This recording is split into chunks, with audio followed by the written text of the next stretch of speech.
فرمایا لعن اللہ الیہود والنصارى. قال النبی صلی اللہ علیہ وسلم لعن اللہ الیہود والنصارى. آگے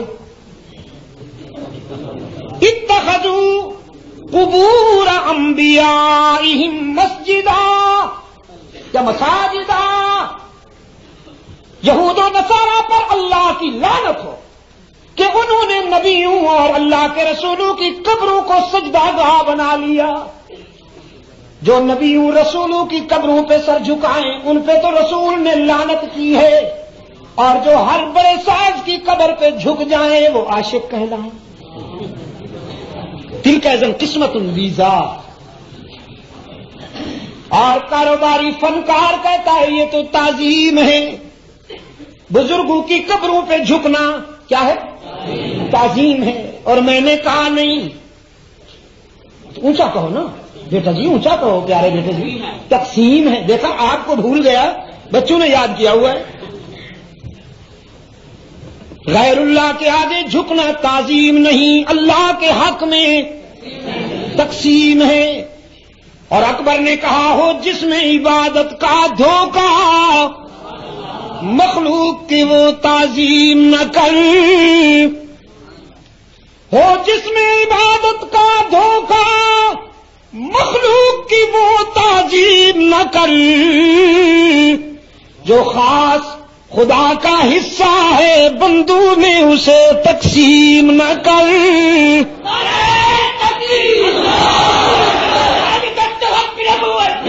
خاص خدا کا حصہ ہے بندوں میں اسے تقسیم نہ کر. سجدہ کس کا حق تھا؟ سجدہ کس کا حق ہے؟ اور سجدہ کس کا حق رہے گا؟ یہ آپ کو بھی کہہ رہا ہوں، اپنے دوستوں کو بھی کہہ رہا ہوں جو مجھ پہ ناراض ہوتے ہیں، فتوے لگاتے ہیں، ان سے بھی کہہ رہا ہوں کہ مسجود کون ہے؟ یہ وہی آواز ہے جو میرے اسلاف نے مجھے سونپی ہے. یہ امانت ہے، جب تک زندہ ہوں اسے بلند کرتا رہوں گا.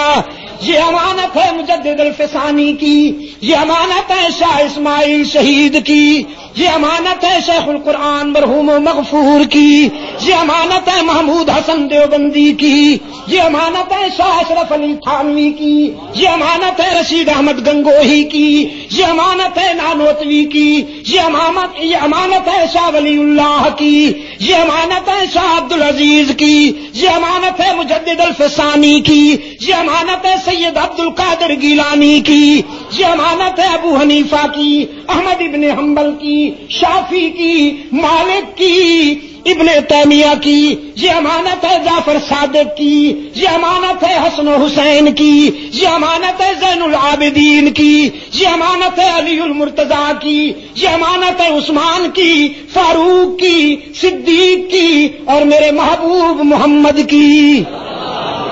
انسانی جبین کی عاجزیوں کے لیے سچا مسجود کون؟ حتیٰ قام دین اللہ. صدیق اکبر کے خطبے میں پہلا جملہ یہی آیا ہے، حتیٰ قام دین اللہ.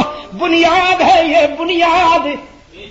بنیاد کو اگر کیڑے کھا جائے تو کبھی شاخیں سرسبز نہیں ہو پائیں گی، کبھی پھل نہیں ملے گا. توحید کو مستحکم رکھو گے تو پھل آئیں گے، شاخیں بھی سرسبز ہوں گی. آج بات بگڑی ہے، بگڑتی جا رہی ہے، کوششیں ہوتی ہیں لیکن بات بنتی نہیں. دین کو قائم کرو گے تو بات بنے گی. اور دین کا قیام کیا ہے؟ انسانی جبین کی عاجزیوں کے لیے مسجود کون ہے؟ معبود کون ہے؟ ہر جگہ موجود کون ہے؟ علام الغیوب کون ہے؟ مشکل کشا کون ہے؟ ہی پہ زور دیا کریں دوستو.